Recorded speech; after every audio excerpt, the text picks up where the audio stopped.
Welcome to the Eclectic Gamers Podcast. Today is Sunday, June 8th. This is episode 247. My name is Tony. And I'm Dennis. And we actually have a number of things this episode. There's stuff. There's a new console. There was a game event-esque. There's a new console. Isn't there? I mean, technically. I mean, it's out now. It's out. I mean, but it's new. Yeah. There's a new pinball machine. When you said new, I was thinking announcement. I'm like, what did I miss? No. It's just that it's actually out just now. The culmination of everyone's years happiness of waiting and joy of waiting for their one game. For their $80 games. Yeah. But what's been going on over the last couple of weeks? I have basically been working around the house a lot, and I have once again. People loved it a couple years ago when I started doing a bunch of health stuff, and I've started doing a bunch of health stuff they again. love it. But I have no funny stories. You're their There's no inspiration. people looking at me and me making Don't funny look at stories as I walk past them and stuff. Because unlike before, when I was like doing walking while my daughter was out running cross country and stuff, this is instead I'm going and doing walks at like 4 a.m. So I saw a cop the other day, and it was like the only living human I'd seen on any of my walks. Because it's 4 a.m. and most people are asleep. I actually had a cop come by the house on Friday. They wanted your Ring video. They did. Yep, you knew. But they were very sharing. So apparently it was, I guess, a hit and run. I assume a pedestrian was hit by a car. Ooh. At the curve by the house, and they knew that it was a black SUV. Hence how I did, my clever detective skills. I deduced it was a hit and run, and I loved the comforting of the police officer who said, the lady who was hit is okay. She has a broken leg. Wow. I'm like, our definitions of okay are different. So you say she's okay means she's not dead. Right. Whereas when I hear someone's okay, it means they don't have broken things. Right. See, to me, we are not the same. To me, an okay in a hit and run like that would be like, oh, they're just bruised and shook up. Yeah. Not like, no, it's fine. They just have a shattered leg, and what's going to turn into major surgery requirements. Yeah, that is a very different definition of okay. Mm-hmm. So that was the closest I got to accept. Unfortunately, the vehicles, this was not in front of the house, and the vehicle didn't trigger the cameras because I keep them pretty narrow because I don't want to pick up every car that drives by on the road. No, I don't want to. Understandable, because otherwise it's just going to be triggering, especially if when it sends you the message saying, "Hey, there's something going on." Oh, I disabled those. Yeah, it's just like, that's where the spiral of paranoia falls in, where it's like, I need to be alerted every time there's a vehicle goes by. I mean, maybe if you're out in the country, that'll work okay, but around here, I mean, I'm on a relatively busy side street. That does not work. I let it do that for 3 days, and I was like, no. You're like, no. How about no? How about no? That's a pretty good impression. That was a very good choice. You've been doing your morning walks. I've been doing morning walks. I said it's nothing interesting. It's just I trying to decide. Basically, no surprise to anybody who knows me, I'm been diagnosed as a diabetic at this point. So I'm trying to be healthier because I had a very adverse medical reaction to one of their fancy new shots, and it was very bad for me. So I cannot take those kind of things. So I have to do it the old-fashioned way. I can't just take a shot to make my blood sugars better and everything. So I got to be old-fashioned about it. So that is what I'm working on now, is getting healthier and being a better person. So if Patreon members get to level 1, we get 100 Patreon members, will you agree to do another 5K? Is that what you're asking? No. Patreon? Oh, okay. Trying to. No. Well, okay, never mind. Maybe next year. Feel free to not support us at patreon.com/eclectic_gamers. I tried to get us there, guys. I know my knees, and I cannot handle that. Not now. I've only. Do they have like a biking 5K? they're much more than 5K. Yeah, because it would be pretty easy to bike a 5K. Right. But Yeah. it's like, hey, look, I pulled out of the garage. We're done. Right. Yeah. Yeah. No, no. Now, if we got to, let's find something crazy. I'll do something crazy. If we had 1,000 Patreon Oh my members, God. Nobody has 1,000 in I do pinball. the scooter cannonball, which is literally riding a 150cc scooter all the way across the United States. It takes like 3 weeks. Oh, wow. I don't have that much vacation, so I would never be able to agree do, to that. You would have just to barely. Only Tony would do that, guys. I'm not taking I'm not taking a scooter across the country. That's a joke. I'm not actually going to do that because Shucks. I don't have a 150cc scooter. Oh, well. And I'm a fat man to be on a 150cc scooter. Even it's going to be like the clown on the tiny little bicycle. Hey, what if we got to 100 Patreon members? The listeners don't know, but you've been discussing, getting a bike. I have a bike I haven't ridden in like 3 years. We could agree to bike all of Mill Creek up to like Nelson a Island and back. bicycle. Well, you can whatever version you're allowed to use on Mill Creek Parkway. Well, yes, I couldn't take a motorcycle on Bill Creek No, Park. that would also not be that hard. interesting. That would not be- but we could get a little. I don't know, man. We could get I don't know what people complain about. I did this thing in like 12 minutes. we could get little GoPros though and mount them on the. And do little. That would be what the Patreon funds would support. It would be to support us riding a bicycle. Right, a bicycle. Well, I don't know what they want. Yeah, I think they probably want us to do another movie discussion. I think we should. I think that would make people much happier than a GoPro. Guys, of email us. Me sweating on a bicycle or sweating while I walk. Yeah. Email us at eclecticgamerspodcast@gmail.com to let us know what movie topic you want us to do, and we can plan maybe to do that when we record the next episode.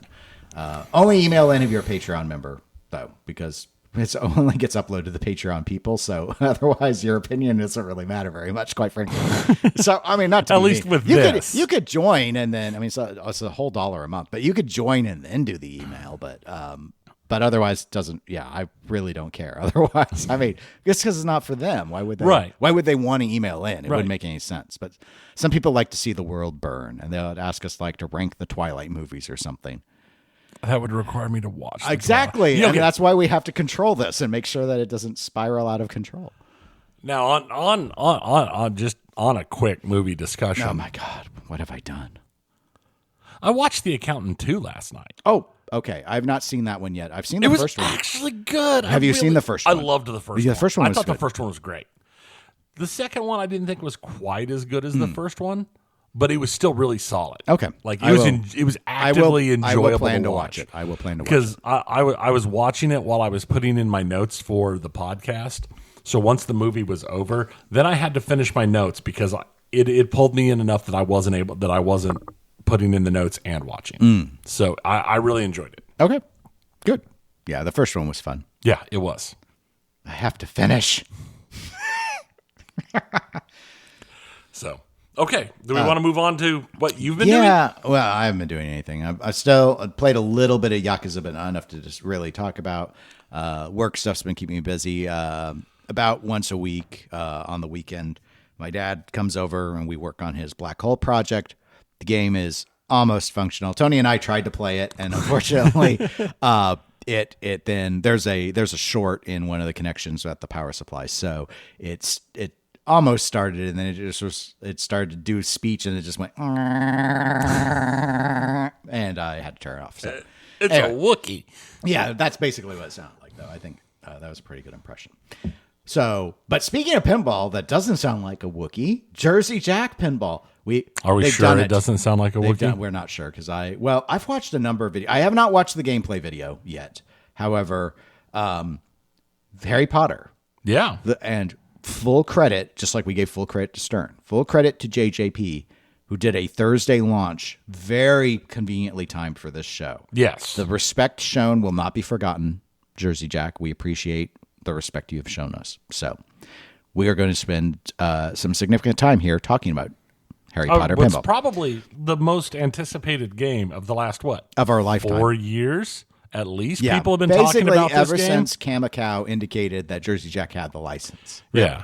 So then it was known. So I do have several links in the show notes for people who have not yet consumed anything on this. Pinball News has a very good write-up that will summarize all of the information. It has a lot of close-up photography. I also have a link to the official trailer on YouTube, and then Retro Ralph's YouTube channel features a featurette. It runs about 20 minutes, sort of discussing the making of the game. I do not have the link to the gameplay video because I haven't watched it yet, so I didn't bother linking something I didn't know. So let's start with the basics like we like to do. Design-wise, this is Eric Minier design. Joe Katz was lead on the software, which pleased me because Joe's software, he's not the one who leans really, really, really heavy into the multi-balls. Mm-hmm. So that made me up. I've tended to prefer his rule sets, maybe a better way to describe it. Dan Lechik, apologies for all mispronunciations, by the way, who was the lead on mechanics. David Thiel is back doing music. Yeah, he was briefly affiliated with Deep Root. He did Star Trek for Stern's music. Like Thiel is right up there with music. Also, Pierce Colbert also helped with music and sound. Art was a mix. Jean-Paul DeWin, who also helped with animations, or probably led on animations. He's always led on animations. Jesper Abels and Johnny Weigel. Johnny also helped with animation, and then Olaf Grimmy also worked with Jean-Paul DeWin on animation. And then the callouts. So they did not get an actor from the film to do customized callouts. They got Mark Silk, who's done a number. Obviously, he's a accomplished voiced actor. He plays the Sorting Hat. And I'm not sure if Mark's done the Sorting Hat before. Like, I think there's like stuff at Universal or something where there's like a Harry Potter world. He may have done it for that. I didn't look too closely into it. Yeah, I don't know. I did check. The original actor who did the Sorting Hat's voice passed away, I believe, in 2022. So he obviously was not available to do the callouts. Game additions. Let's go ahead and, I'm torn on where I want to go next. I think I'll go ahead and... We're just going to go straight to video games. So yeah, that's it. We're done. We're good. There was a thing. That's what it is. Let's go to video games. There's the thing. There's the thing. I was wondering if I wanted to go into the additions first, but I won't. Let me go ahead and start with the game features because these are universal to all three models. So all three models mechanically have the same features. This is a 4-flipper game, has 3 spinners. There's an interesting outlane save. It kind of looks like a drop target that pops up. It's called the Protego mech that just sort of blocks and closes that off. The left drain, kind of like Wizard of Oz, has a mini game that you can do to save the ball. I'm not a huge fan of the mini game ball saves. The Godzilla one was okay, but anyway, I guess I'm throwing in some opinion here. Upper playfield in the back left of the game for Quidditch, which I don't think surprised anyone seeing a Quidditch feature in the game. I think it would have been kind of assumed, and it being a mini playfield makes the most sense. It does. Another, in terms of some other kind of features, there's a wand ball lock on the right hand side. There's the Whomping Willow that gets the tree in, what is it, the second movie? I don't remember which movie it was. Maybe it was the third. They all blend together. Well, the tree started to be in multiple movies, but it wasn't in the first one, I know. Anyway, it's got the car in it, and it actually moves around.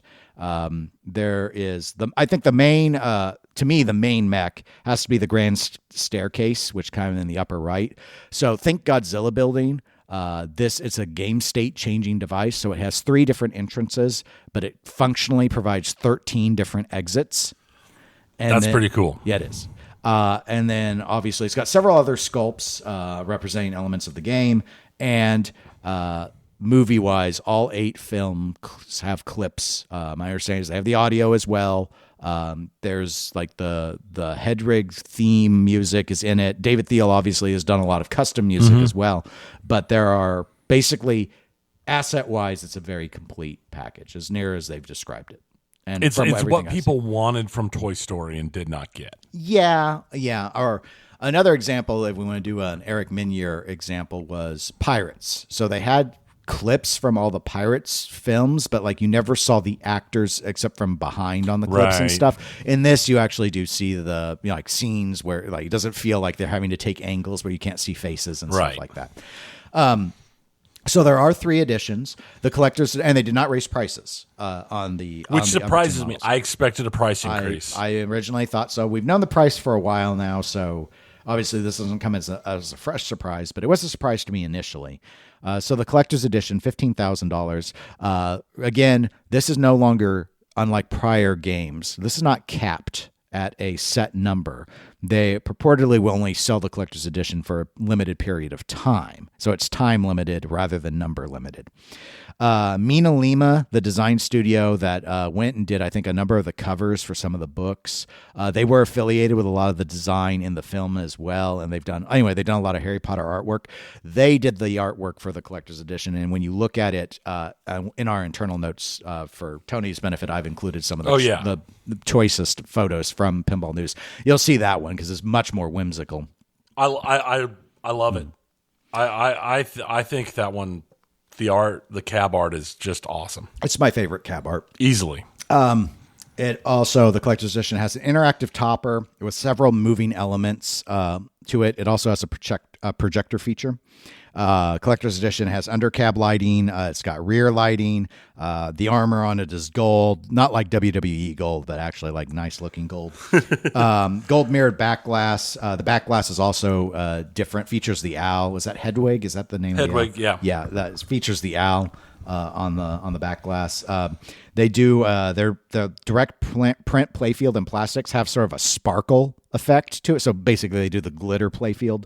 Golden snitch shooter rod is on a knob is on the shooter rod on this, and it does have a different apron which fits the art theme and a different lockdown bar than the other two editions do. Wizard Edition, which is your $12,000 model, has radcals. It's got a sort of a color shifting armor to it. I couldn't really see that feature very well in the photos I looked at. Yeah, that's probably one of those things that looks good better in person than it can in photo or even video. Yeah, cinematic arc blades. So and it does have a different topper. It's sort of a stagnant Quidditch play, I guess, field, the Quidditch field with the rings and stuff. It's a static topper. Arcade Edition, which is $9,999, so that they could say it was under 10, just has a decal art package, black armor, and the back glass is not back glass. It is a trans light, but it is the same look visually as the in terms of what it displays. As art-wise, it's the same as the Wizard Edition or the middle tier model. So the arcade and Wizard versions feature the movies for the art, and we talked about the much more whimsical and I think, quite frankly, better art of the collector's edition. However, the playfield, glitter aside, is the same for all of them, which is a movie-looking playfield. So I think that is my least favorite part of the collector's edition, is because it's such a tonal shift. That said, still, the collector's edition is, I'll go a step farther. I think the collector's edition of Harry Potter is JJP's best looking cabinet. Full stop. I'm trying to think of all the cabinets that they've had. I mean, I'll say yes. I think you're right. It's because it's complicated. It's a complicated art, and it actually is. As I understand, this is kind of covered in the featurette. I think at one point, I believe Eric Minier is the one who's explaining it. But the way the art is done, when you see the side of it, it's going up and around. It's telling different parts of the movie in order, elements from those various stories. So there's actually it's amazing. It's very cohesive. It is super cohesive. But and I think it with the all right. I don't love the back glass on it. Just Hedwig flying out of like the flames of a phoenix, or as maybe the way I would describe it, is a little basic to me compared. I can't say I dislike it. I just it's not nearly as interesting as the cabinet and back box sides. Right. So true. But it's also running into the standard where I've got an issue with a lot of LCD games is that the back glass is just a tiny little strip. Yeah, there's no real estate. There's no real estate to work with. They did what they could, and they got his wings spread, so he's occupying the full span of the glass. But I mean, it's not like what's going on the other ones. It's just like battle pose stuff. So it's not like it's a whole lot. The other versions are very. Let's have a montage. Yeah. But again, what would we? It's pinball. Do we expect different? I don't. No. That's why the Wizard and Arcade are not winning any awards. Yeah, no, that's why the collector's edition. As soon as I went through the pictures and when everything came out, I was like, wow, that is just so different. And the more you look at it, the more you see, and just flat out, the prettier it is. Since we're started talking art right now, what do you think of the playfield art? I think we're both in agreement that it is jarring to see the movie playfield on that. I don't want to say phoned in because there's a lot here to really like about the overall game, but that disconcerting. It doesn't fit. It would not. I don't think I would make a purchase decision based off of that, but no. But again, I also would never buy a game, even if I love the cabinet art. I would never buy a game over the preferred cabinet personally. Right. Like at these prices, I wouldn't. I know other people will. So right, and they will. I will say in my mind that for a machine that is probably going to spend more time sitting in, looking pretty, but turned off, the cabinet art on the collector's edition is the way to go to me. Oh, absolutely. But again, it's $15,000. But it's $15,000, so that's.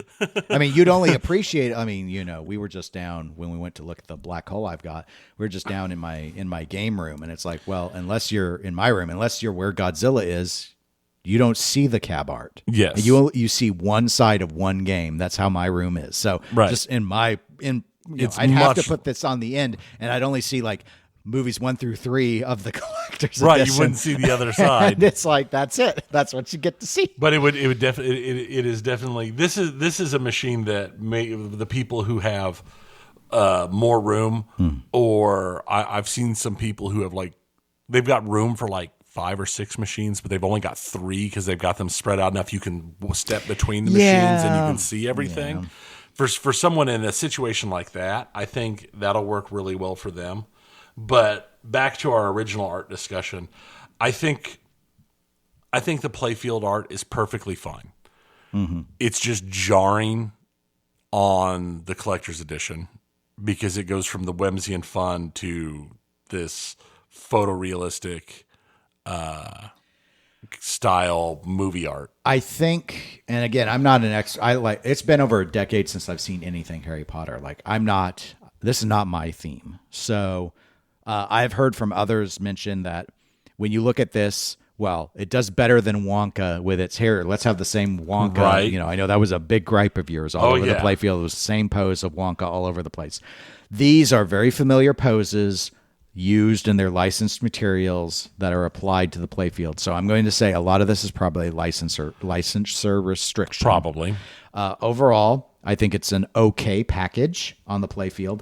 I will say, I think this is one where Zach Minnie, my co-host on the Pinball Show, would probably agree with me. We have not talked about this game yet, but I'll give them kudos. Down at the Flippers, they just focused on the 3. What are they called? The Golden 3 or whatever they're referred to. Ron, Harry, and Hermione, right? Those are the names, I think.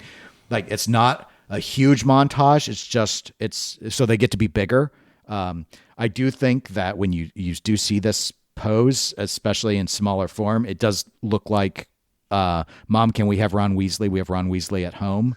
He doesn't look right. When I first saw it, I thought maybe it wasn't the right actor. I thought of any actor, he should have been the easiest one to secure. So anyway, I don't think that's the case. I just think it looks a little weird with the pose. But other than that, there's nothing about the playfield art that stands out to me. Yes, nothing about the art itself jumps out. Lots of stuff on the playfield jump out that I think are wonderful touches and are very interesting. But yeah, on the art, it feels, especially, I don't know, it feels that especially that lower third, lower half, just feels like I'm looking at a movie poster. Mm-hmm.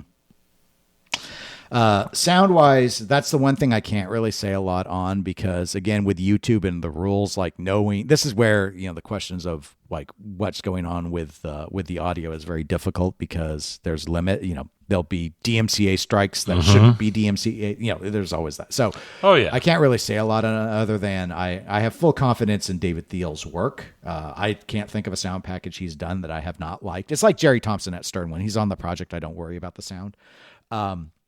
And Mark Silk, we're very familiar with his voice work, so I'm sure he does a very good job. I've never thought he's done a bad job. He's a professional voice actor. He does his stuff, and I also don't think a lot of people are honestly when it comes to sales. We can get into this, but when it comes to sales, it's Harry Potter. It didn't have to be this good. This actually, it's clear to me that they tried.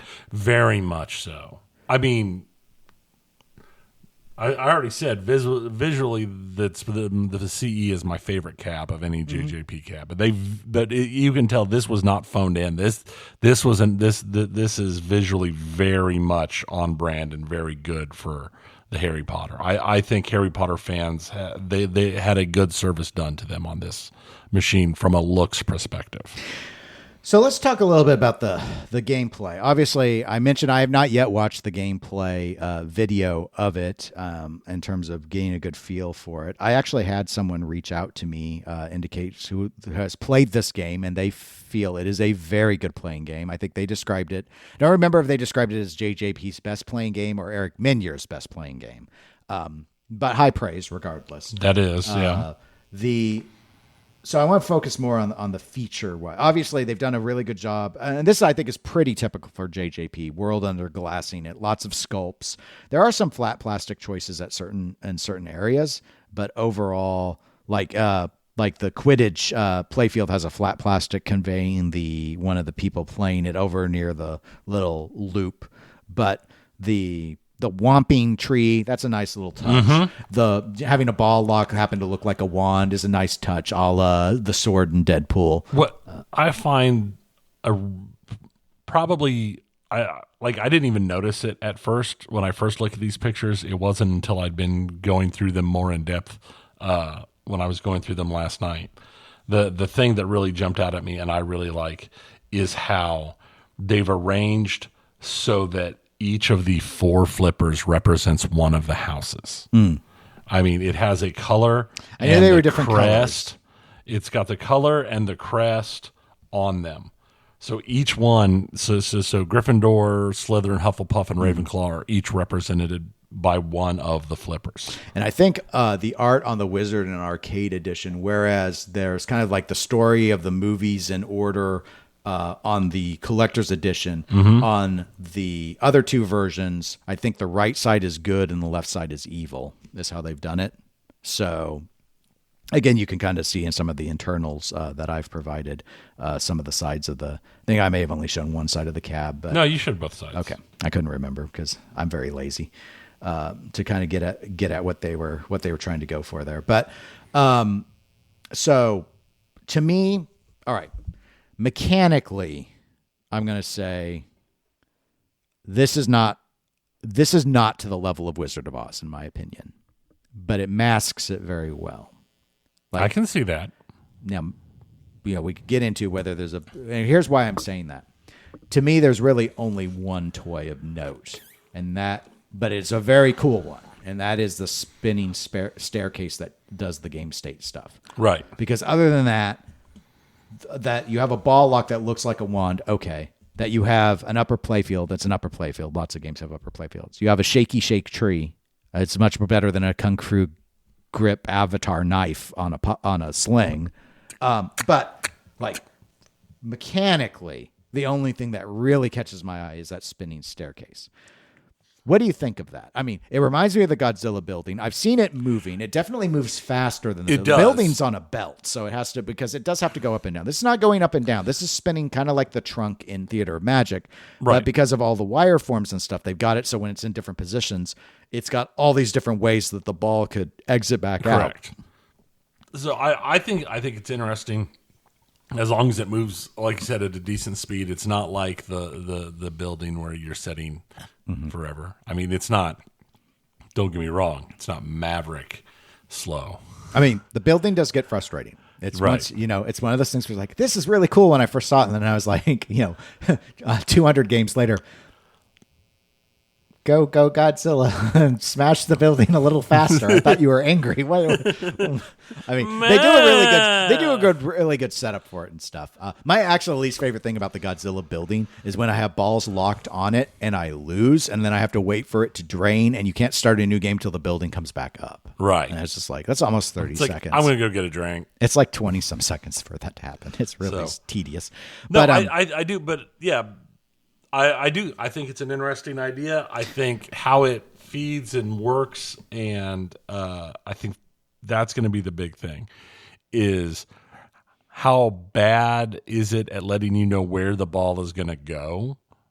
How much is it going to be you searching for where the ball is coming out of? And you see with so many exits. Yeah, I wonder again, not having looked, if it's going to be more like along the lines of a Venom, where in maybe a number of the modes, like the ball's locked, the mode's starting, it positions for that particular mode in that particular movie, because the way it's going is like I should watch the gameplay video, but I already watched so much stuff, and I have other things I need to do. But from what I understand and what I've heard, it's like you pick a film when you want to go, and I think there are like maybe 5 scenes from the movie that you would go through, and then so if that's maybe those are the different states, and it's not constantly going to be moving around while you're in a mode. Maybe would be one way to control for it. From the speed I saw it, like. I don't think they're going to run into a whole lot. Again, it's got so many different exits. Even if we were to shoot it while it was still moving, the ball seems to be able to get somewhere. Right. So, I'm not worried about ball hangups or anything like that. This was really interesting because what I want to say is I think it's a good mech in general. Just like as a concept, I respect it because, one, the staircase is iconic, but the bottom line is in the movies, it's not particularly important in my view. But for pinball, what better element than something that's a state changer in the movie to use as a state changer? It's such a good fit for pinball, even though, like, if you were to ask me to try and brainstorm from what I've seen of the Harry Potter movies, stuff to put in Harry Potter, that staircase would not have been in there. I wouldn't have thought about it either, but it makes so much more sense because anything else would have probably been so focused on a single movie to have also been the big primary mech. Right. It would have been maybe almost even jarring, where the staircase is a thing that was at least given lip service throughout. And that's where, like, the Whomping Willow, for me, it's kind of like, given its movement and stuff and the way they designed it, I get it. Like, it's visual and people recognize it, but you could have just as easily said, let's not have that. Let's have the train instead. Right. Like that sort of thing. Or where's the spider? Well, we could have the spider instead, or one of the whatever those protective little things, the stag, the magical Patronus. Thank you. Sorry. Again, I'm not a Potter fan. You have not gone to harrypotters.com and done your thing to find out what house you are and what your Patronus is? No. Should we do that as a Patreon thing? We'll sit there and do it live if while we get you to go 1,000, on. We'll do it. And you can pick you can go in and put in, you do the thing and find out what house you are and what your Patronus is. No. Actually, even if we get to 1,000, I don't think I'm doing that. But it's fun. All right, maybe we'll get to 1,000. I've done it. Well, yeah, but you're fun. I'm Slytherin. And my Patronus is a rat terrier. Really? Yeah. I didn't know rat terriers were an option. How fun. Or it might have just been a terrier, but it was a terrier. Yeah. I mean, everything else about it to me is kind of fine, but in the usual JJP vein, like the Death Eater. Okay, he's got flashy flash eyes. He's got like a drop in front of him. Yeah, that's fine. A little magic cauldron pot thing for the ball to fall in. Yeah, that's kind of neat, but it kind of reminds me of Oktoberfest. It's the overall it looks nice. I think it looks nice. Anything you don't like from what you've seen? Not other than I once again, the LCD takes up so much. I always hate the loss of the back glass. I always like the back glass on a game. But overall, nothing that I've seen yet. I really want to play it. I will say this is probably the most interested I've been in playing a JJP game in a while. Yeah, I'm interested to give it a try. It's weird for me because Elton John was such a surprise to me, where I didn't have a high level of interest in trying it, but it was so fun. I don't know if this will. That's where I'm curious. Will I actually think this is better than Elton John? I don't know. My one, I'm not even gonna call it a gripe. My one area of concern is the upper playfield. I don't think it looks fun. It looks super easy to loop, and I don't like upper playfields where you can spend a lot of time on them. Right. That's kind of where But like with Game of Thrones, well, that was one I felt it had reasonably short ball times. There was a lot to shoot for there. There's just, again, it's an upper play field. It's small. It's one flipper. There's not a whole lot to shoot for on it. It seems like you go around and you loop a wire form a whole lot, or you go and you hit the spinner and feed that. Like it's like two shots. So. But you see, here's the thing, because I'm not a Harry Potter fan. My answer would have been sacrifice Quidditch. You don't really need it. Yeah. As a playfield feature. But I think maybe for the actual fans of the books and the movies, Quidditch is so important to them that this was actually the right answer commercially. Probably. This is not the right answer Dennis-ly. Yeah.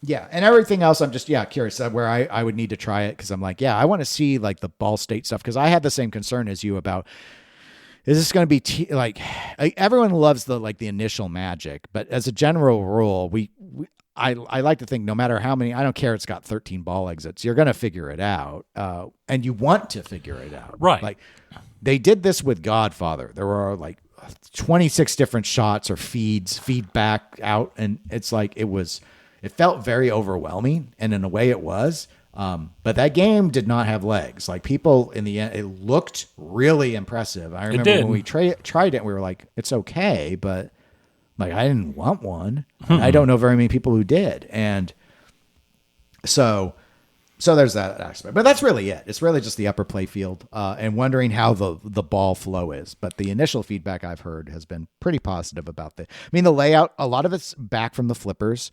So there's a lot of room for the ball. So I don't think it's going to feel sloppy in a sluggish, floaty way or anything like that.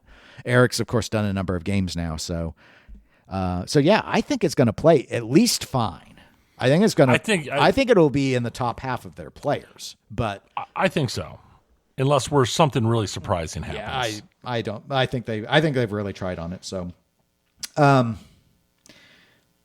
in terms of other thoughts, this has come up. I'm not all the way through it yet. I'm in the process of listening to Slam Tilt podcast. They had their Cluster Vuck, where they very cleverly named regarding the, and that's when they have a mix of guests on. And they talked a little bit about, of course, J.K. Rowling, and politically, she's become a very controversial figure. Yeah. And there was some discussion about impact on, like, they went into even if people were willing to play it or not. I want to only focus on it from a commercial standpoint, because I don't like diving too much into politics, but it's impossible to separate politics from some things in my view. Do you think sales are going to be affected based off of a segment of the population that does not like to support J.K. Rowling at this stage? I think that I will say yes, there will be people that would have bought the game but will now not buy the game. But commercially, I still think this was a license that JJP is advantaged for getting. That the sales they gain are in excess of any protest. Yeah, that's why I said no. So I figured that was, because I know you'll be like, yeah, of course there'll also be people who will refuse to put quarters in it. Absolutely. But will this earn more on location than John Wick? Yes. Yes. So that's for sure. Yes, that's the thing. I don't think any protest stuff over this game is going to be bad enough for this game to not be huge. And I think that's true on location or in terms of ownership. It's the same. Hogwarts Legacy is the case in point. And Bruce with Slam Tilt brought that one up. Yes, I know people who refused to buy Hogwarts Legacy because of JK. But I also know it made a bucket ton of money. Yeah. And it's, again, people are in love with this franchise, and it's I've described it like this on the Pinball show before. I don't know if I had here, but I will. This is in my view, probably the, well, I don't know if I want to say the, I'll be bold. This is the best license for someone to do that had never had a pinball done before. Oh, I will agree. 100%. The reason I hedge a little bit is you could argue, well, maybe Pokemon would have been better than there are some bigger, this isn't the most profitable franchise ever. But it's iconic. People either they love the books or they love the movies. There are a lot more people that are than are me, who saw all the movies, but I don't own any of them. I don't love them, but I also don't hate them. They were entertaining. I've probably seen Goblet of Fire the most.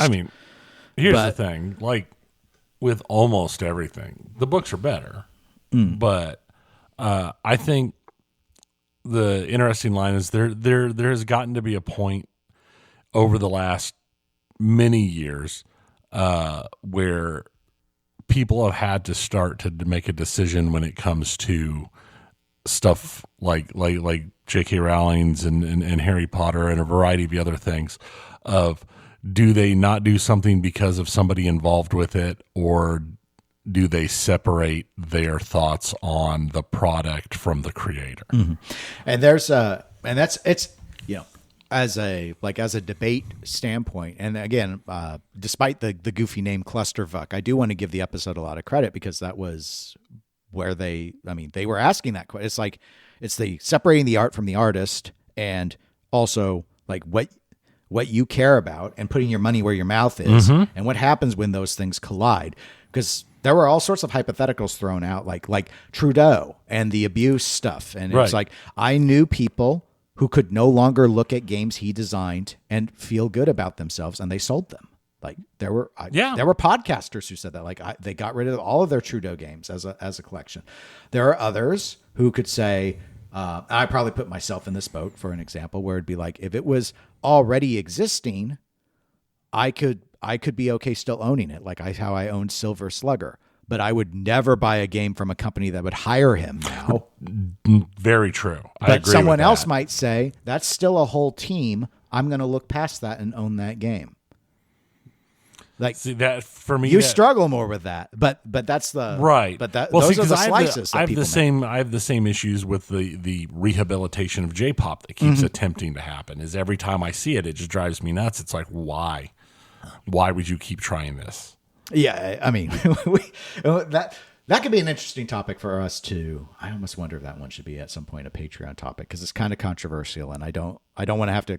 I feel like I'm going to walk on eggshells trying to explain. Here's where the rub happens, because there's people arguing about this online. What a shock.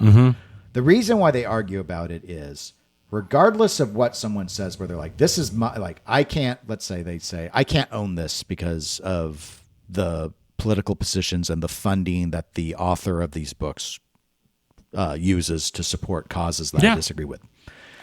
To others, they always see, when they hear that, even if you say, this is the decision, I'm making my own personal decision, and acknowledging that people can and should be able to choose what they spend their own money on, that the person who is going to buy it feels judged because they didn't make the same determination. I can understand. And because of that, they get very sensitive. That's where this really drives in from. I can see where people, I can totally understand where people, and that's why it's hard to have that conversation. So I said, it's one of those things that, it's like, I think everybody's allowed their own opinion. Sure. If somebody's opinion is different than mine, that doesn't. But you and I have spent careers working around people who have very different views from ourselves. So you learned that, like, in order to keep workplace peace, you got to learn how you're going to be able to tolerate other views, even if you vehemently disagree with them. Right. So anyway, but I want to go ahead and give kudos to Bruce and Ron for actually having a pretty depthy discussion on trying to, like, figure out where, and all these guests who were on had different views. Like, some were like, I won't put quarters in it, or I'll put quarters in it, but I want the, like, tournament event to give money to a cause that opposes J.K. Rowling's views, or I'd be willing to buy it. The JJP agreed to this license before a lot of this blew up. I mean, it is what it is. Why would we punish them for that? All those layers. It's very, very interesting. I want to ask you another thing. What do you think about JJP? And we kind of discussed this before the game came out, I believe. But what do you think about their decision to not number the CE in particular, that they're doing time limited, which they still haven't defined the time period, versus, there's only 1,000 of the CEs? They're going to make a lot of money. I agree. But I will back that up. They're going to make a lot of money because for probably the first time, the CE is genuinely that much better looking. I mean, there are a lot of people that always want the best version no matter what. So there's that. It is not uncommon for the limited versions or the CEs or whatever, in my opinion, to not look as Sure, good. that's very true. That's true for all the companies. For all the companies. We see that. We talk about that with Stern a lot. There have been times where the pros have had, in my view, the overall best art package. So, I mean, that is, but in this specific case, they're going to make a lot of extra money for it, in my mind. I think that I agree with you. As I noted, I think they're going to make a lot of money. I think this was very, from a, especially, I don't know how bad JJP needs a hit. There's a lot of people that felt like they need this game to do really, really well. Like that, while Elton John has gotten a lot of positive buzz, it did not initially out of the gate. A lot of people were very concerned about the license. It's an aged pop star. A lot of people don't associate the music with the style of him, but it's not rock, hard rock. It's stuff that gets made fun of in movies like The Rock, like Rocket Man. And so with all of that said, I think them not limiting themselves to the 1,000, because I think they can sell more than 1,000 CEs, even at the 15,000, that this was the right decision. I think you're right. I will note that all of the decisions that they seem to have made with this game is about that short-term profitability, which I think for them makes sense, and not long-term value retention to the people getting the games. Which from my perspective is great, but it's all a matter of, so here's what I am going to say to folks, especially with this, especially since we still don't know when the end of the CEs is going to be done, but apparently they are not, like, people will talk bolted to the floor all day long. In the end, we know it's basically a bunch of hooey. Yes.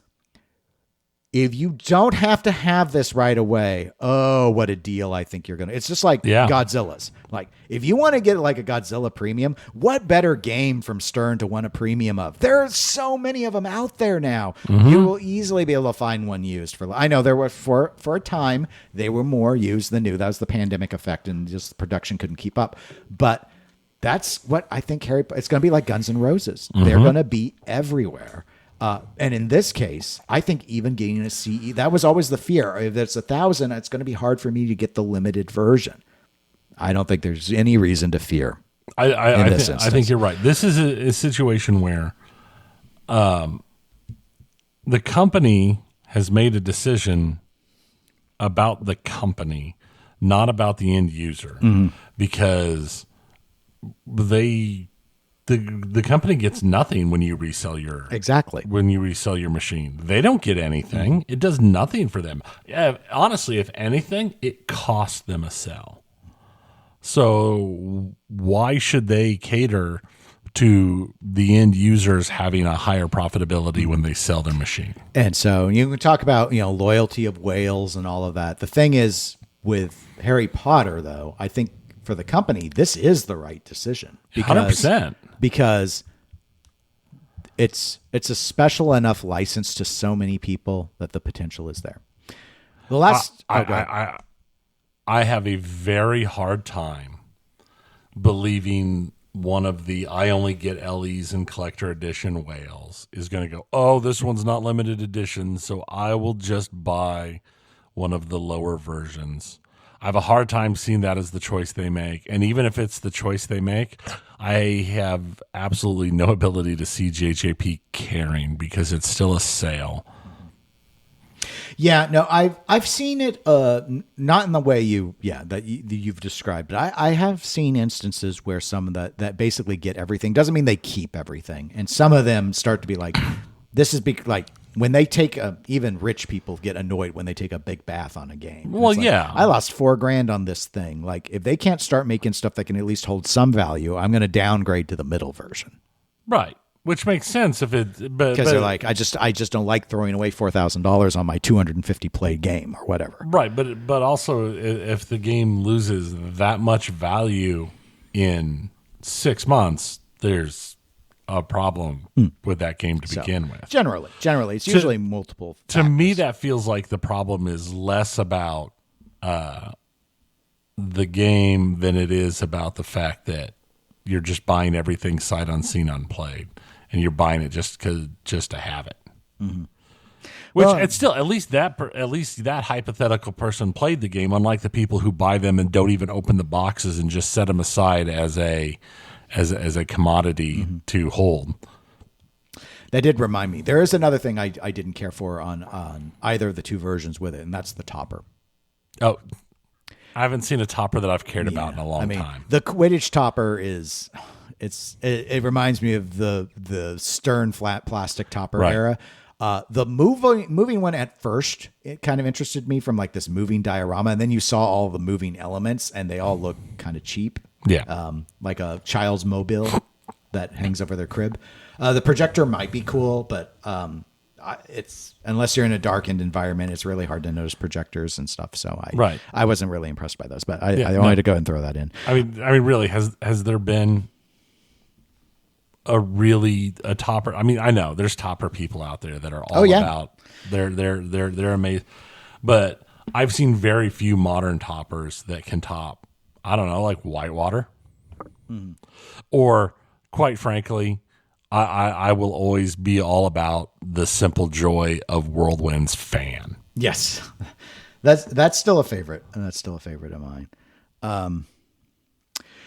I did see a thing where some people, I think it was Kineticist, so I'll give him credit since that's where I'm pretty sure I saw it, but was a discussion about some concern that even though this is Harry Potter, a notoriously expensive license by JJP's own admission, and so far, by initial reaction, a pretty attractive looking game, that the thought is this is a title that you should try and appeal to the Potterverse on, but media coverage has not been that great outside of the pinball world. Like when Stern has a new game, IGN does a piece. Right.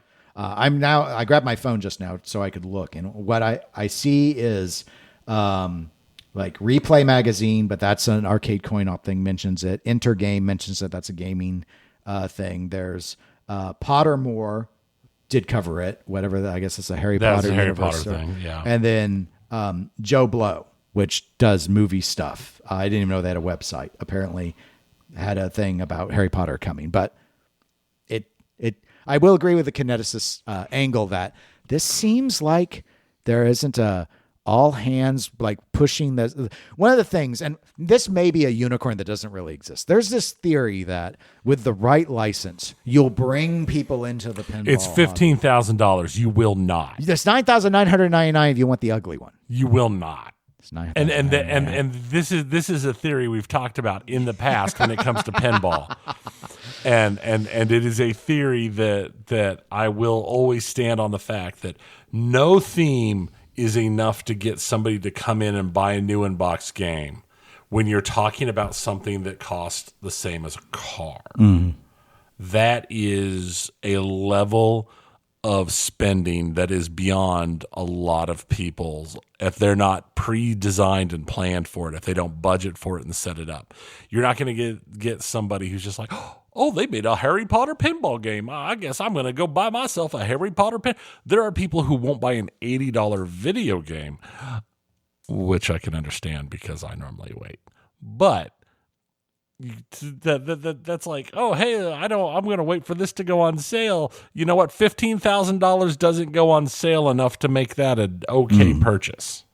Yeah, I mean, I will say, yes, there are probably some level of high dollar Harry Potter fans that maybe would get this to add to their Harry Potter shrine, but we're talking like less than a dozen folks. Yeah, it's such a small group. It doesn't matter. So where the potential would be on location play. People would drop quarters in and maybe go and play at a location because it has a theme that's interesting to them. And maybe the arcade edition solves that, but it's still $10,000 to get your arcade a game. And that's, again, especially if these are going to take a bath secondhand, not because it's a bad game, but because JJP is going to make so many of them like they did GNR. Does that end up being a really good investment? Does Harry Potter make enough more coin drop to justify the difference from buying a $7,000 Stern Pro? Yeah, and losing your $500 on your Stern Pro. I don't think that they're going to take a bath on it. I don't think it's going to be something that. I do not think operators are going to be all like, oh, I took a bath on this, but at the same time, they are not going to be like, I made an insane amount of money on this. Maybe Bath well, not maybe. Bath was not the right word. What I meant on the resale. So let me do a different hypothetical. Let me say they have King Kong. You have King Kong or you have Harry Potter. Let's say the cheapest version of both. So $7,000 King Kong, $10,000 Harry Potter. And let's say in the life of operating the game, and they operate them for the same periods of time, what I'm asking is, if King Kong makes $5,000 and then they sell their $7,000 game for $6,500 after a year, and you have Harry Potter, which makes $7,000, and then they sell what was a $10,000 game for $7,500, the ratio says Kong was the better investment, even though it brought in less coin drop. They both made them money once they got rid of the game. If they never got rid of the game, both of them, after a year, still didn't pay for themselves. Correct. But why get Potter if you know it's going to sell for more than $1,000 less than you bought it for, and you could probably get within $1,000 for the Stern? That's. I'm wondering, do you think that's a likely scenario that will keep operators resistant? I think it's a scenario that some operators will think about, but honestly, because of the popularity of the theme, I think a lot of operators might hold on to Potter longer than they will Kong. Again, and it's all where you draw the line. I mean that's just part of it, because if you put King Kong and Harry Potter side by side in a pizza place, I would be amazed if you did not see far more kids and families on Potter than Kong, just from the recognition and name drop. Sure.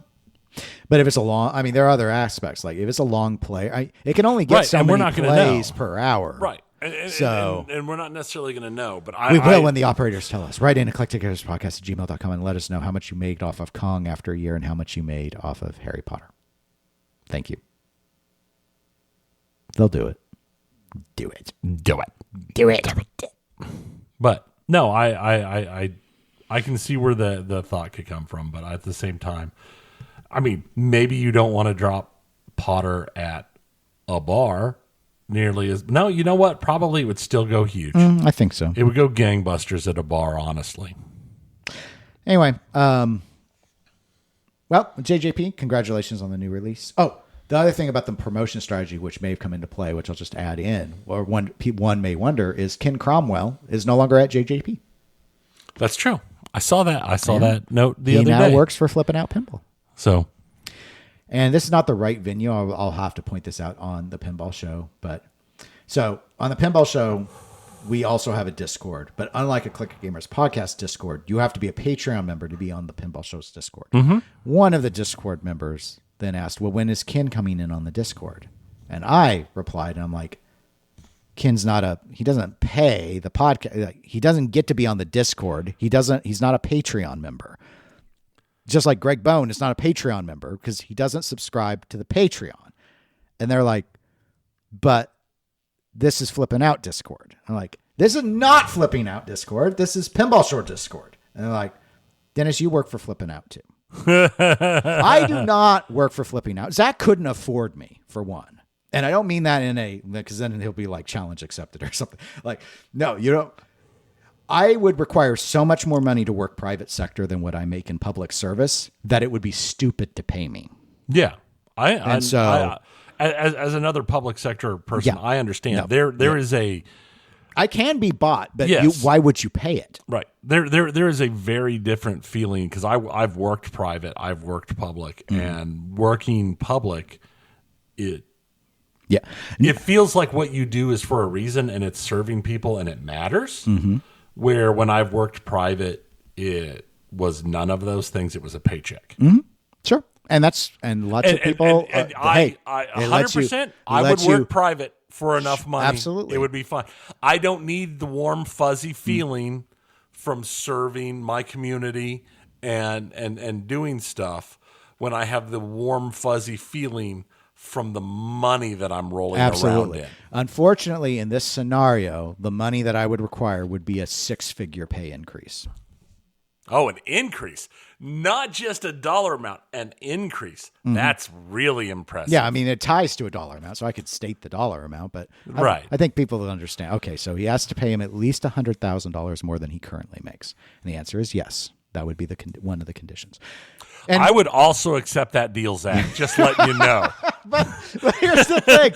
What would it bring? What would we bring to the table that you couldn't get for far cheaper? Oh, absolutely Exactly. nothing. Absolutely nothing. So it would be silly. So people want to be But on the I will Patreon over accept- there need to pay the Patreon fee. If you're willing to pay me $100,000 more than I On currently top of make, your current salary, yes. at least $100,000 on top of what I currently I make, would enter discussions. I will totally sit down and talk to you. Yes. I mean, I don't know what I could bring to the table other than maybe walking around in a maid's uniform with a frickin' coffee cup to hand to people because I'd already sold my personal self-esteem at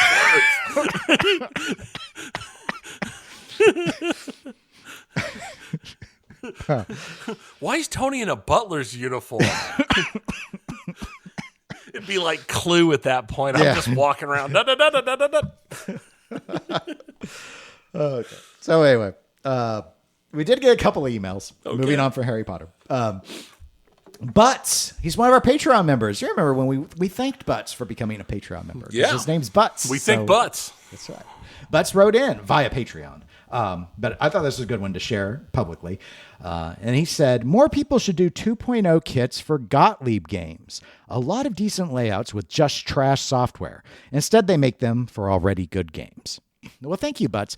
That's a good point. Actually, I think it's a solid idea. I've heard this again. I guess I have to give another kudos to Slam Tilt Podcast. This was years ago, but I think maybe it was Soren who they were interviewing, who's done a lot of code rewrites for like System 11 games, if I'm remembering correctly. But anyway, this has come up about like, okay, well, Gottlieb with their parallel development is notorious for having some pretty trash rule sets on some pretty interesting layouts. Mm-hmm. So, and in fact, Silver Slugger, I mentioned earlier, the Trudeau game that I used to own, quite bluntly, it is the best single level layout I have ever played. Yes. It's better than Hoops. Yes. It's better than anything. I mean, it's just like, there's not an inch of wasted space on that playfield. And at the time I owned 10 games and it was the worst on rules of all 10. Easily. And so if only it was easy to develop a kit or just reprogram the ROMs. But I know the issue I'd heard with my reference to Soren was, well, you know, what it was written in and how to do all of that and the learning curve versus the games that they made more of and were more popular, the System 11s where you're affecting a lot more, you know, a lot more people would get to experience what you've done. Right. It just wasn't there for Gottlieb. Like you had to figure out a whole new thing and do it. I'd wondered how hard it would be because at one time I wondered if I could because I even at that time I even knew how I wanted to rewrite the rules. Mm-hmm. Like I had what I thought were some pretty simple solutions to make it so that you could, like, multi-ball would no longer be random, and there would be a way to activate the multi-ball ball lock separate from the current rules where it was all a mystery award. And that was all I thought you needed to do to make Silver Slugger a pretty good game. But I didn't have the skill set. I will say, Silver Slugger had some of the just most satisfying spinner rips. Yes. In fact, you want to talk about another 3-spinner game. There you go, compared to Harry Potter. Yeah. Silver Slugger, very nice spinners. Those aren't those stupid plastic Gottlieb ones. These were the metal ones. Oh, yeah. They had for System. Oh, they were so satisfying. Yeah, that was my best spinner game. And we have one more email in the pinball section from Jeremy. Jeremy wrote in, "Hey guys, long-time listener, first-time writer. Was listening to this week's episode about remasters, and I think a missed opportunity was Kiss. I played it for the first time this weekend and was surprised by how well it shot and the overall integration. With modern Spike 2/3, it would go a different level.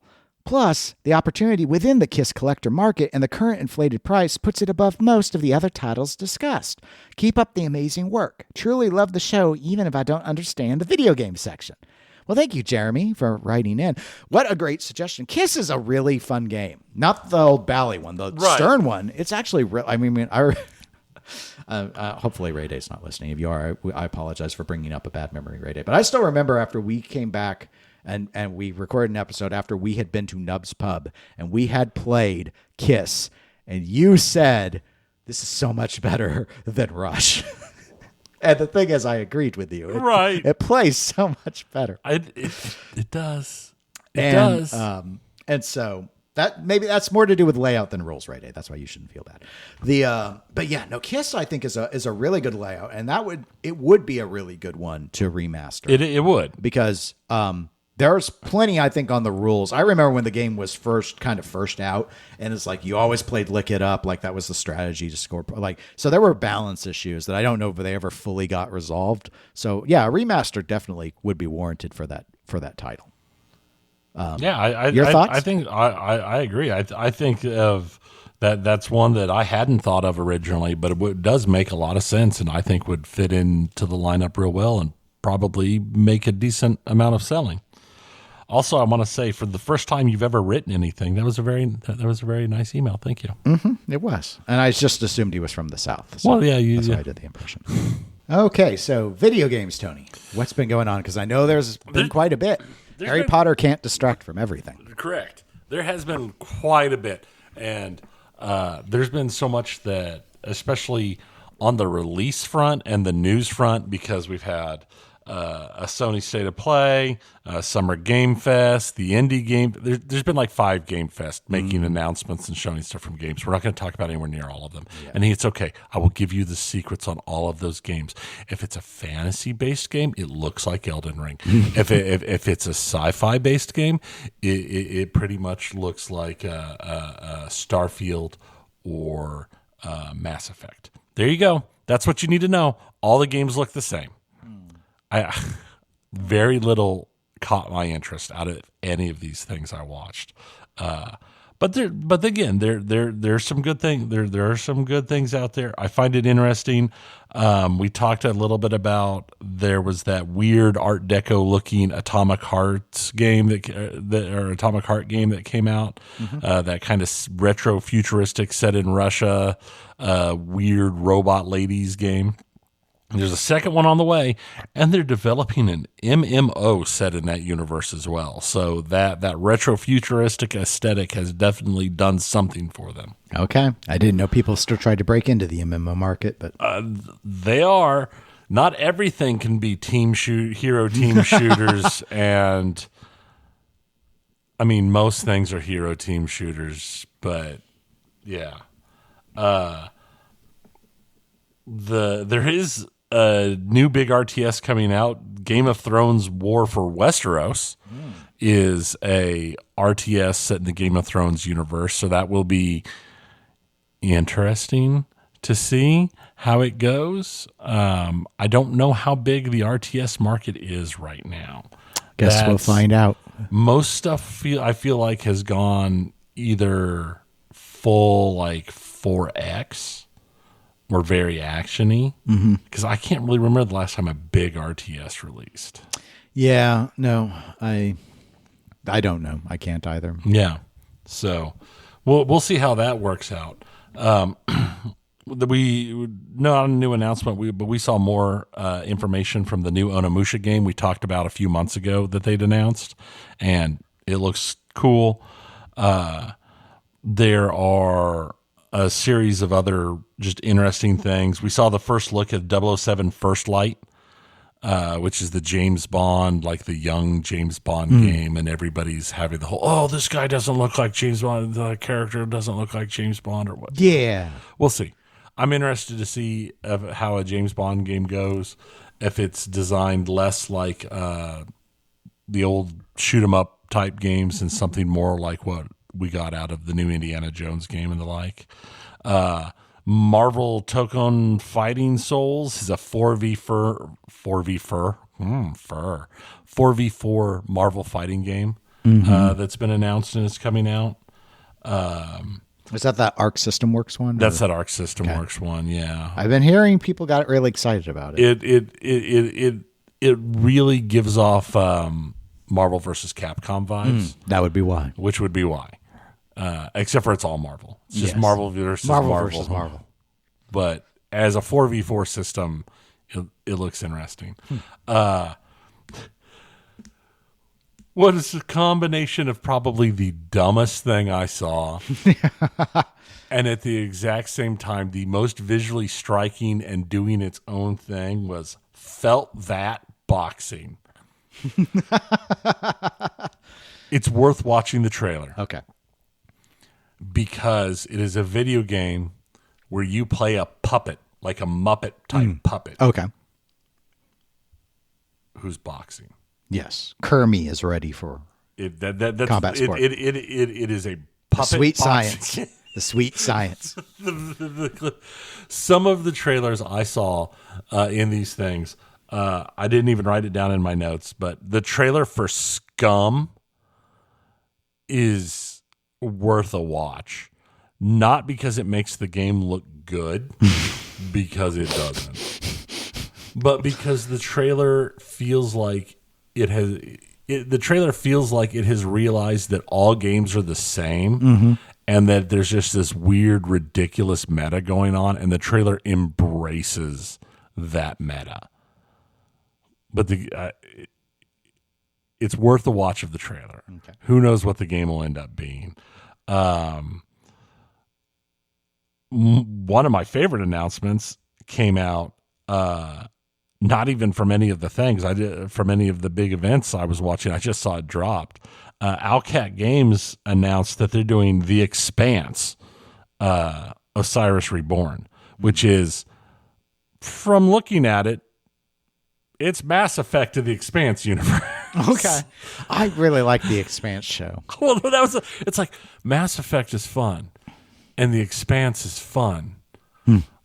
I could get behind this. So it is one of those things that I was just like, okay, I can. I mean, the video, it's just like a cinematic, Right. like announcement thing. So no gameplay. No real gameplay, but it's just kind of giving you the feel for the game, and it's good. It looks cool. So, but there was lots and lots of stuff announced, but I said everything. I mean, like Mortal Shell 2, Code Vein 2 were both announced. I played Code Vein. But the thing is maybe this is me. It's probably all you. Dark. But I'm sitting here watching Mortal Shell 2's thing, and I'm like, okay. So we fully embraced the Elden Ring aesthetic. Elden Ring made a lot of money. And then Code Vein 2 came up, and I'm like, oh, look, it's anime Elden Ring. Anna Ring. Yeah. Yeah. Yeah. So yeah. It could just be me. Maybe I'm just jaded at this point. I will tell you something that made me very jaded. When the announcement came out, EA canceled their single-player Black Panther game and closed the studio that was developing the game, Cliffhanger Studios. But as reports have come out from the studios, they were using the Nemesis system from Shadow of Mordor. I read about this. Oh my gosh. What? Why can't we? I understand. I read an entire article about the problem with using the Nemesis system is because it is under patent. Right. Yeah. So you have to get the rights to use the Nemesis system. Trust me, especially your like open world action games, it's worth the rights to get the Nemesis system. It's so cool. It made those games so much more fun and so much more replayable that I cared about and finished all of the Mordor games, and half of it was just wanting to make sure that by the time I finished this game, that SOB was not going to come back again. I wanted to be sure he was dead. I for the first time in any video game did I really feel hatred for one of the characters I was playing against, just because the character comes back and like half of his head is missing from where I had killed him. He's like, yes. You thought you had, except for now he's 5 times harder. No, it was a great system, and any game that can get the rights to it and use it should. It's just, it adds so much depth to the game. I was so disappointed when I read that they were actively putting it in and the game got canceled. I'm like, oh, EA, you don't have to do more to make me hate you. I already hate you. So Yeah, I did read about that one. now, also, and another announcement that came out, I think this one dropped during the Sony State of Play. They are doing a full Final Fantasy Tactics remaster that it will includes both the original and the enhanced versions of the game that has come out over time. Okay, I think I've played the enhanced one. I've played the original. I played the original when it originally came out in the U.S. and it's a fun game, but supposedly this also includes massive fixes for the camera, which I remember was always terrible. But yeah, that's exciting. And then the really big news is Switch 2's out. Yes. If you were lucky enough to get one. Were you? I wasn't, because I didn't try. Okay. On the other hand, some people tried, and then less than a week before release date, Toyota, Target, and Walmart canceled a bunch of people's pre-orders less than a week before the release date. Just out of nowhere, people were just getting... Say it ain't so. I can't, because it happened. No. So, which is probably better than those people who went to their GameStop and picked up their Switch 2 that they'd waited for at their midnight launch. GameStop's so excited to have people come in. I know, they're like, wow, there's people coming. It's amazing. They love us once again for a short time. Yay. And then they found out that somebody in the back room had stapled everybody's receipts to their boxes. And because of how Nintendo packaged it, those staples went through the box. And since there was no other protection, straight through the screens of the Switch 2s. So they opened their Switch 2s up to find that they were dead. It's not OLED, it's ODEAD. Yeah. Oh, wow. I mean, I don't know if I want to blame GameStop on this, or it's like... I think I put my blame on both. I would expect a little bit more protection on the screen from Nintendo's packaging. That said, who staples receipts into boxes instead of just using tape? That's true. I mean, it was a problem that happened at a single store. So I can guarantee you what happened is one person at that one store was told, hey, let's go ahead and take the receipts and put them on all the Switches, so that when the people start coming in with their receipts, we can just grab it and hand it to them. Theirs. And the guy's like, okay. Oh no, I'm out of tape. That's okay. Pump, pump, pump, pump, pump, pump, pump, pump. See, I took it as basically your scenario where the manager is like, you need to attach the receipts to all these boxes. Do we really have to? I don't want to do it. Stapler. Thwap, thwap, thwap, thwap, thwap, thwap, thwap. I hate my job. Thwap, thwap, thwap. No one's supposed to come in at GameStop. I'm just supposed to sit here and be stoned and eat Cheetos. Slap, thwap, thwap, thwap, thwap. So that's how I saw it. So we have a different version. Yours is ragier. He folded the little back end of the stapler back and everything. Oh yeah, so it was thwap, like thwap, thwap. At least it's like I got to do them quick. So could be worse. It could have been the big like hardware stapler for doing stuff. Clink, clink, clink. Yeah. But overall, how did you not feel it going through the screen? I don't know how you. That's would why not. I think because he's smacking the thing. He's not feeling anything. Oh wait, those instead of the trigger kerchunk construction staplers, they make those ones that are designed like a hammer, so you just like hammer staples in.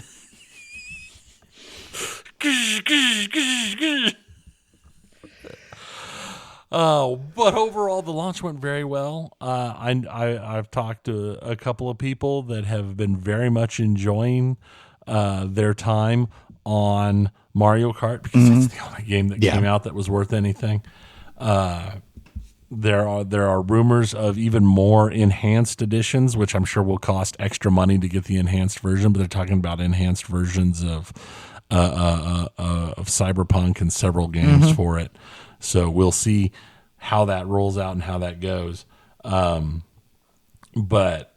overall, what I'm hearing has been pretty solid. Yeah, same. I feel like the game, then we've talked about this before, I feel like the game choice at launch is light compared to what you normally see at a launch. It feels light. It felt like, and it's been a while since when PS5 and Xbox were coming out, I want to think normally you tend to see something like, I don't know, over a dozen games. But, right.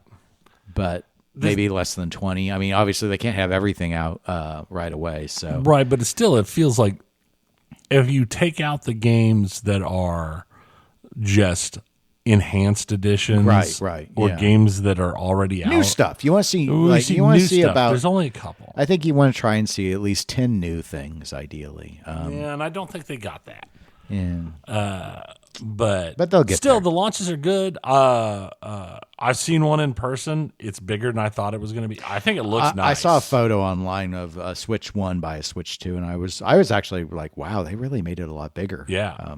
And the Joy-Con like magnetic release action looks really smooth. I've heard it's better. It looks real good. I mean, I'm pretty impressed by it all around. I mean, I'm not going to buy one, but I don't play my first Switch. I haven't played it in years, so I'm not going to get myself another one. But I will say it seems to be going very well as a launch overall for Nintendo, which is no surprise. And I'm sure having the launch here in the summer is going to let them rebuild stocks for Christmas time, which will be very good. I'd seen and heard that they did a pretty good job. I mean, you mentioned the cancellations with Walmart and Target, but a number of places I heard did actually have quite a few for walk-ins. And so a lot of people, like the attempt to control the scalper side does sound like overall it was executed pretty well. It does. From what I read, it was an article out of Europe, but several retailers in Europe actually got an unexpected shipment of Switch 2s. Probably all the ones we were supposed to get. Tariffs that slipped in rerouted. Or that were like dropped off like 3 days before, so that they would have floor models that they could put out that were not pre-ordered. So they had all their pre-orders fulfilled, and then they got a handful for every store that got shipped in, so that they could actually have ones for sale on the floor, which is something that we haven't seen in consoles in quite a while, where you could walk in. If you didn't pre-order an Xbox or a PlayStation, to be fair, that was COVID screwing everything up. But if you didn't have them pre-ordered, you weren't walking in and getting one for months. Right. So I think overall Nintendo's launch went really well. We'll see. Hopefully they'll get some more games out before too long, and it'll continue to be good.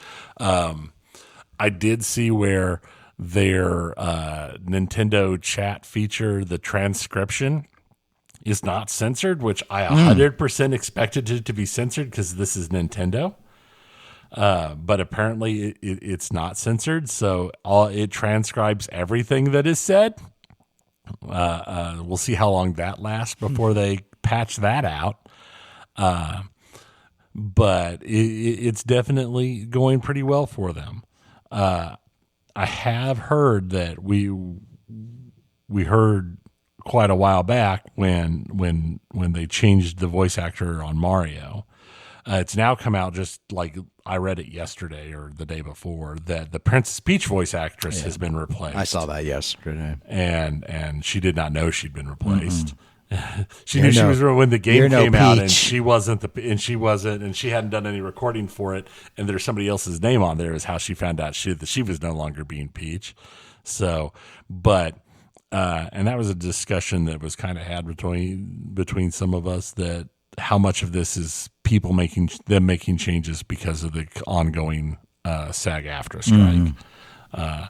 How much of this is just that they're timing people out because they've been doing the voice forever. Yeah, she got replaced by the younger Peach. Young Peach. Young Peach. We got to have young. We can't have Peach sound like she smoked 12 packs a day for the last 30 years. Poor Peach. Peach sounds like the old lady from Monsters Incorporated. Roz. That's her name, Roz. Mario. Mario, I'm in another castle. Mario. So, yeah. Trying to see what else I have. Like I said, that's about everything I had. Okay. I cut things kind of short considering how much there was, and our concentration on actually having a pinball topic. We did. It's very exciting. And I should have mentioned it in the pinball segment, but I'll go and just throw it in here because I'm too lazy to do the editing that would require me to move it. So Pinball Brothers has started to do their reveals regarding that they do have Predator. Really? Yes. And it's believed to be an asset-based Predator. And the only image I've really seen is the art, which they went with a very interesting direction. It's the heat vision of the Predator is the art style on the sides and stuff, which is kind of cool. That's kind of cool. It wouldn't go with anything else in your room, but it's kind of cool. So anyway, we might actually have another pinball topic relatively soon. There was some thought that they were trying to outweight Harry Potter, and some of these smaller companies might not be able to just sit and wait forever. Right. And so given their, the rumors of delays on Harry Potter and all of that they maybe made their move because they felt like they had to. I don't know. But I don't know anything about the layout or anything. But anyway, FYI. So that's probably be the next one that we do get to talk about is Predator. I seem to recall there's like a Predator TV show coming out. Yeah. Yes. On the Hulu or something like that. I saw a trailer and I was a little confused by it, where you're like following a young Predator, making his way in the world. Make it sound like he's like got his first job at an office or something, but it's not quite like that. And then of course I've also heard similar that American Pinball was doing the same with Cuphead, trying to wait out. Though I'm not really sure, because the last reports I had heard was that Cuphead basically was not software ready, and they didn't have anyone left who seemed to be able. I don't know. Right. I don't want to speak. I don't want to speak. Here's the thing: does anybody really think that Cuphead is going to be injured by Harry Potter? I mean, the thought is all about, there are some people that, let's say you get up on January 1, Tony, and you're like, what a great new year. And for my hobbies this year, I'm going to buy one pinball machine. And they're okay. So in that instance, you're probably doomed. But let's say Dennis got up and go, what a great start to a new year. I'm planning to buy 4 pinball machines to support my hobby this year, but I'm only going to spend $20,000 on those 4 machines. Now, I can't buy 4 machines new for $20,000. Right. So where's the math of what am I going to get? So the thought is, people, they want to drop a game. This is what the belief thought is that you want to drop a game in a window where people who hunger for something new, if they've got the resources, can get it. If you drop too many games at once, people don't have the floating capital in cash to buy them all, and they're not buying them on credit. So you'll get suffocated, especially against quote unquote better games. And games from bigger companies are going to be generally seen as better, even though they're not better playing, more reliable, easier to get a hold of, less wait time, et cetera, et cetera, et cetera. I've seen some people, I won't say plenty of people, but I've seen some people, for example, that have said online, Harry Potter looks okay, but I wish I had bought Evil Dead. They think the world under glass looks better on Evil Dead. Okay. Which I'm like, but here's the thing. I could see it either way. But even Evil Dead has a higher following and is a higher level of license than Cuphead. I mean, this is like the fight. It's like, I'm only going to go to one concert this year. Am I going to go see Taylor Swift, or am I going to go see Sailor Biff? Mm-hmm. I understand what you're saying, Tony, but I don't want to focus so much on the specifics of the title. So maybe I should. It's simply the notion that if you can release a game when no other games are getting released, some people are just going to buy it because they're desperate for something. No, new. I can see that argument. That's the thought that people have regarding a lot of these little, where does a space hunt, come in? Where's Hexapet? Their best chance is to be the only game that comes out in a given month. Evil Dead, being set aside that Evil Dead is a known cult following and that the game turned out really well and all the rest of it, it came out at a great time. It had no competition. Like the only competition was Stern, which always has something up for competition. Right. Which was, I think when Evil Dead dropped, it was still really Metallica Remastered, which was what was getting talked about. So that's the thought. Like they were trying to find a period where like Predator and Cuphead and all that. It's like when you know Kong is coming out, which, okay, it's Kong, but you know it's Elwyn. So right. that's a franchise unto itself. It's a franchise by itself. So you're like, okay, I gotta dodge that. There's Dune coming out. Oh my God. You know, the Dune cult is obsessive. So that's one. And then Harry Potter, the greatest license to have never had a pinball machine yet. It's like all these things. They're trying to find a spot where it's like, where does, because they know little Cuphead doesn't have the cult following of any of that. Kong even has a bigger following than Cuphead. Mm-hmm. So what's a little guy to do? Try and weather the storm, or trying to slip into the eye of it. Predator almost felt like it wanted to try and slip into the eye of it. Right. Cuphead appears to potentially be waiting for, because honestly, from all the rumors of everything I've heard for 2025, Harry Potter's the last of the big ones. It's all downhill from here. Right. Like, there's some speculation that Stern will do another remaster this year. It'll be Walking Dead. Okay, it's not going to have the success of Metallica. So so there's that. There's some rumor that Stern has Pokemon, but I think that's expected to be 2026. So it's like, I think we're past it. I don't expect JJP to have another game out this year. I think they'll be building Harry Potters all through the end of the year. I think so. That's the thought. I don't know if it's true or not. We'll see. Well, thanks everyone for getting through the episode with the pinball video game and then follow-up pinball segments. If you want to reach out to us, you can email us at eclecticgamerspodcast@gmail.com or go to facebook.com/eclecticgamerspodcast. You can also support the podcast for as little as $1 a month at patreon.com/eclectic_gamers. We're available on Twitch and Instagram as eclectic_gamers. And we will be back in 2 weeks with new topics. Well, maybe. We might have to revisit some of the old topics because I have no idea. We're entering the summer period. It's usually a slower period. Yeah. We had expected Harry Potter in May. I think it's going to be a little quiet for us until probably closer to August. But we'll see. We'll see. Until then, my name is Dennis. I'm Tony. Goodbye, everybody. See ya.